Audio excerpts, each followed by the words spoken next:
All right, we going with Verizon or are we going with the city website? I got 6 as well. Fix that. Everybody ready? Heather, you ready? Jessica, staff, ready? Faribault Daily News.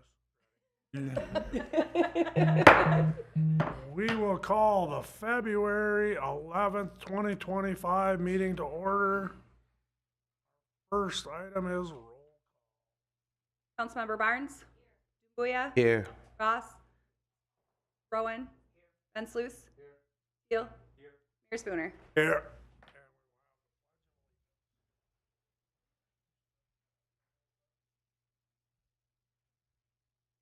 Pledge allegiance.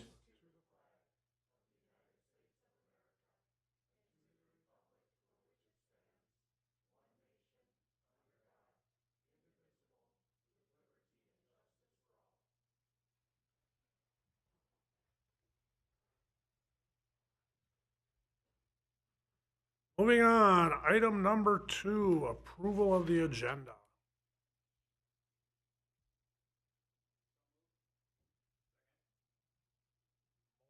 Roan, second by Teal. All those in favor say Aye. aye.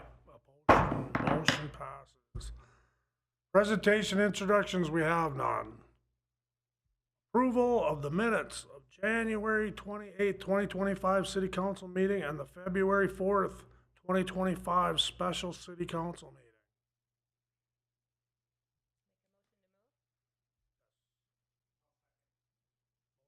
Barnes, second by Roan. All those in favor signify by saying aye. Aye. All opposed? We have no requests to be heard. Item number 6, consent agenda items 6A through 6R.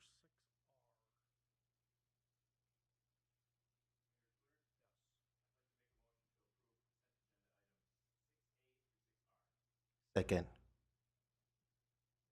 Motion by Teal, a second by Dambuya. I'm just gonna make one comment. 6N, the social media policy. I'm gonna vote in favor of it. I think this is something that's definitely gonna come back sooner than later. There's a lot of things that could. Any further discussion? All those in favor signify by saying aye. Aye. All opposed? Motion passes. Public hearings. Resolution 2025-21 to support the Minnesota Initiative Fund application in connection with KGP Telecommunications LLC. So KGP Telecommunications LLC is currently located at 3305 on Highway 60 West. They're in search of a new headquarters location, and if they're able to acquire enough financial assistance, would prefer to remain in the community and grow in the community. So the resolution before you today is in support of an application to the Minnesota Investment Fund through deed, as KGP is seeking a $100,000 forgivable loan through the state to go towards a future project.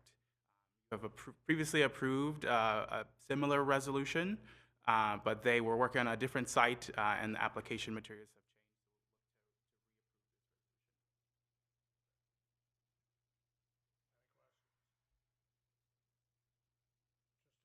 Record, this is just a pass-through. Correct. Correct. I would also add, I requested that KGP send a representative. They weren't able to get anybody here tonight, but Matthew Drevlo, the General Counsel and Vice President at KGP, did send a written statement, so I placed it in front of you, got it shortly before the meeting here. All right, any other further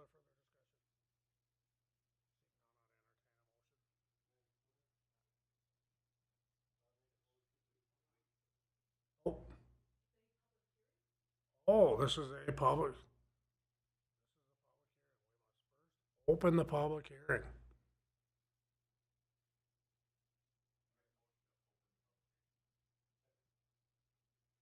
Motion to open public hearing by Teal and second by Van Sluis. All in favor, signify by saying aye. Aye.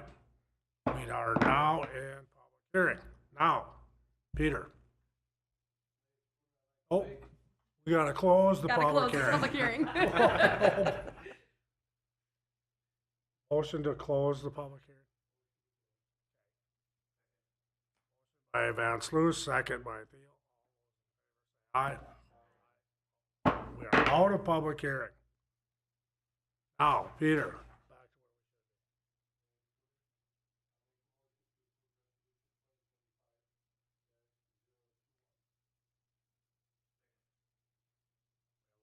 Approve resolution 2025-21 by Peter Van Sluis, second by Chuck Thiel. All those in favor say aye. Motion passed.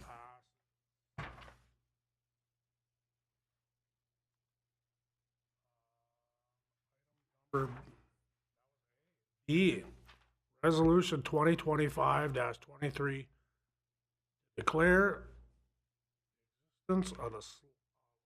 existence of slum and blight conditions in the general central business district area of the city related to small cities development program.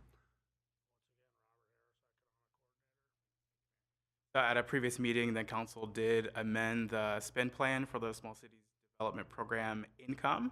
So this is income that we've made off of loans made through that original program. We did send that formal spend plan amendment to deed. We have not received back a response to formally approve it, but I suspect that it will go forward as planned. So there's a number of startup items that are necessary to be able to spend those dollars towards the streetscape improvements. And so we need to designate the target area that we'll be working in, the project area, as slum and blight to meet the federal HUD designation for spending objectives. So this resolution has also been passed previously back in 2018, and the extents of the downtown area remain the same as that previous.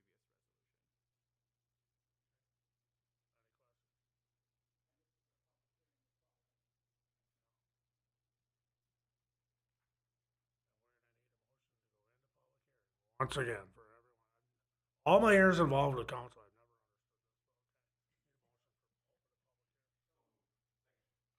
I've never understood this. By Roan, second by Teal. All those in favor say aye. Aye. Aye. We are in public hearing. Public, seeing no one here.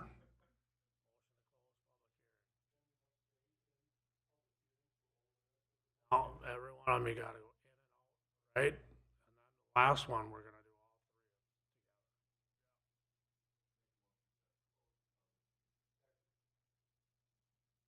three. Motion by Thiel, second by Van Sluis to close the public hearing. All those in favor say Aye. aye. We are out of public hearing now.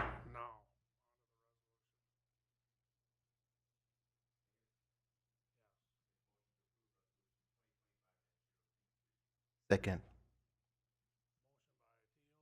By Don Bouyev to approve resolution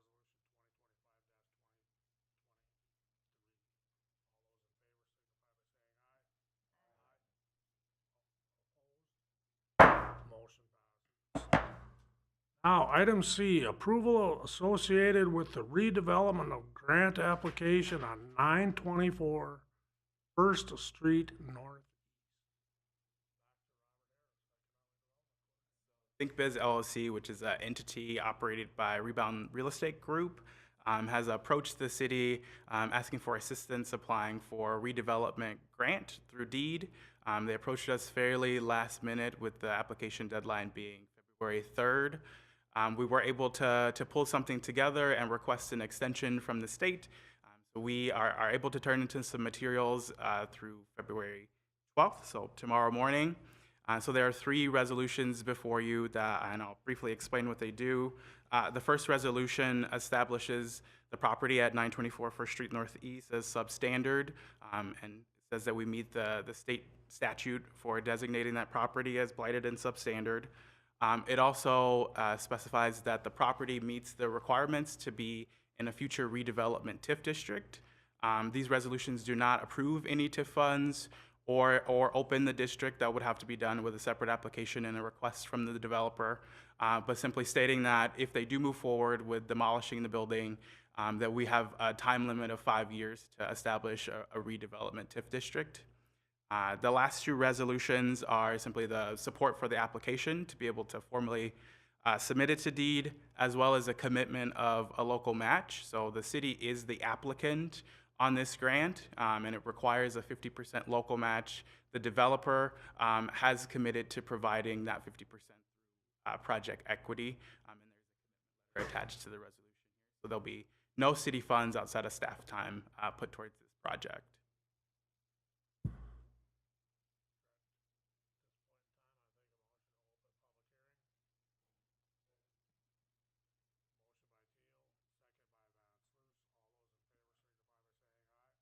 Aye.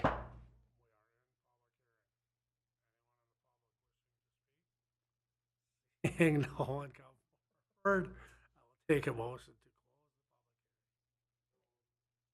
public hearing. By Van Sluis, second by Barnes. All those in favor signify by saying aye. Aye. We are out of public hearing. Now, on to the first one, resolution 2025-24.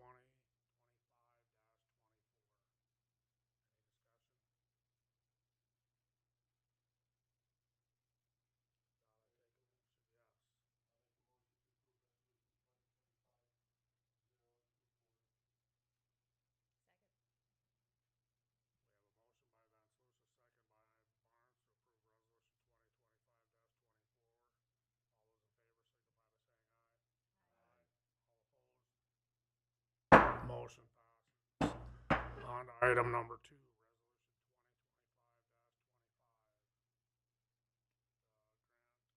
resolution 2025-25. Application.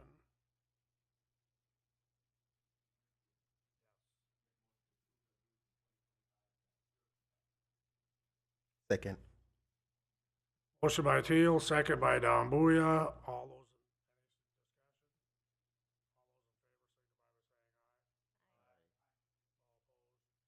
in motion passes. On to resolution 2025-26. Match grant application.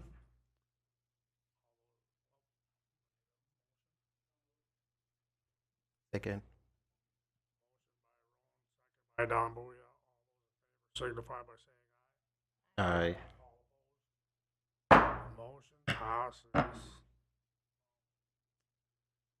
Item number 8, items for discussion. Any bids?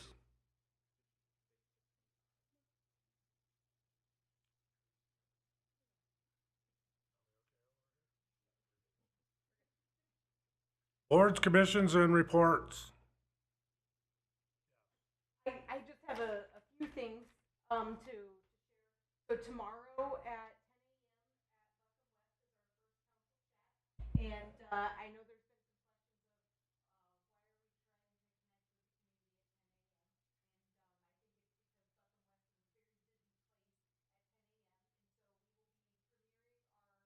at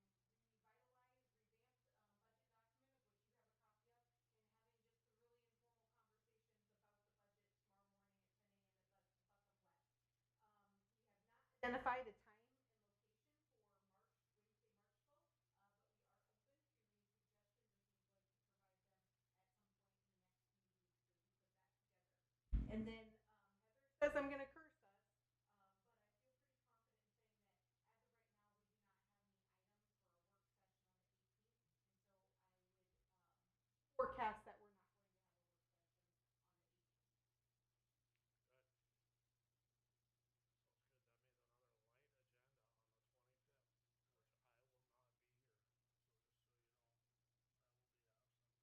18th. Next week.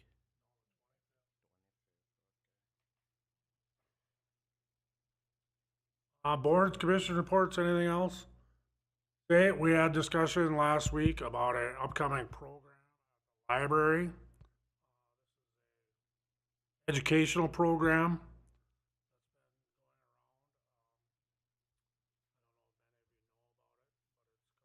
I'm just gonna turn this over to Library Director Delaney. Thank you, Mayor Spooner and City Council. On February 20th at 6 p.m., Buckham Memorial Library will be hosting a Library Legacy program through CELCO, our regional library system called Minnesota's Hooded History, the Ku Klux Klan in the 1920s Minnesota. The program has been touring the CELCO region since 2023 and will be presented by Nancy Valancourt. A local historian and librarian, Valancourt has spent years researching the presence of the Ku Klux Klan in southeastern Minnesota. Like most of our offerings, this event is an educational program exploring the history of the Ku Klux Klan in 1920s Minnesota. In no way does offering this program indicate that CELCO, Buckham Memorial Library, or the presenter support or condone the activities, beliefs, or ideology of the KKK. On the contrary, this program is intended to shed light on the Klan's presence in our region, a presence which has long been covered up, in order to foster a deeper understanding of the history of prejudice and discrimination in southeastern Minnesota. By confronting this history, the library hopes that the realities of prejudice and discrimination are not ignored or erased, but rather acknowledged as a part of the ongoing work towards a more just and inclusive society.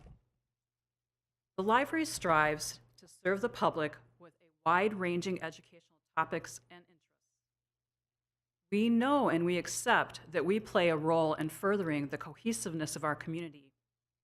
We also know we won't always be able to provide programming or content that is interesting or suitable for everyone.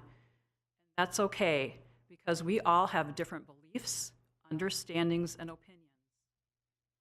We hope that by offering a variety of programs that share our stories, we can help bridge divides and come together as a community. Usually, this program is held at the same time as a gallery exhibit called Testify, Americana from Slavery to Today, from the collection of Alan and Diane Page. When we booked these two programs last fall, we were unable to schedule them at the same time. I'd like to share details about the Testify exhibit. The library will be hosting Testify, Americana from Slavery to Today, a photo gallery exhibit from Monday, March 31st through Wednesday, April 23rd. This exhibit is free and open to the public during normal hours of operation of the library.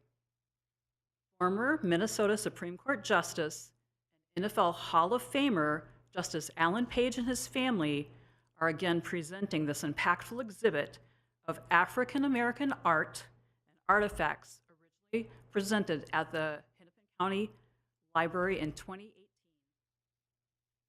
The objects in this exhibit juxtapose artifacts from an often painful shared history with inspiring imagery and works of art help us rise above it.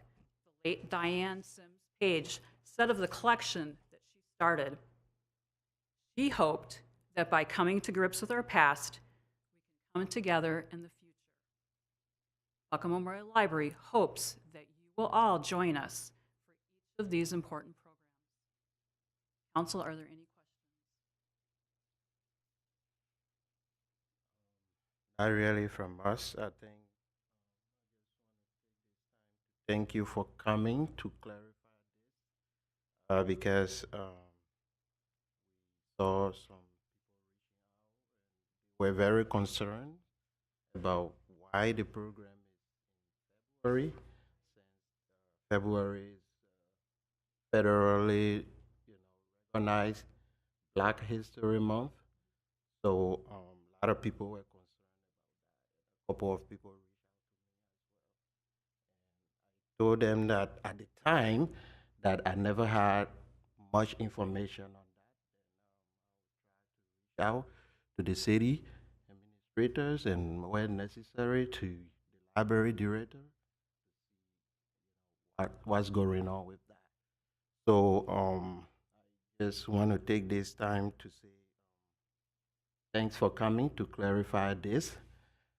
So I was just thinking whether this program could be rescheduled in March, and then Africana slavery hosted in February. I think that is suitable month for that, since that is more about the history. So, a lot of people were concerned.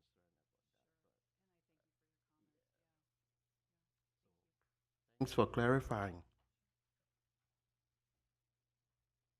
Thank you, Adama, for those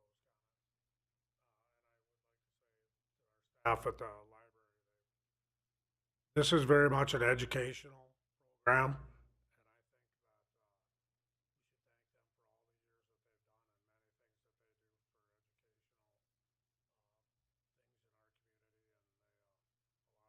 just fly under the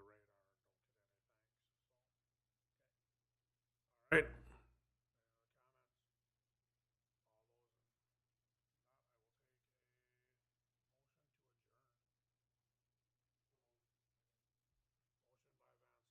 Second by Theo.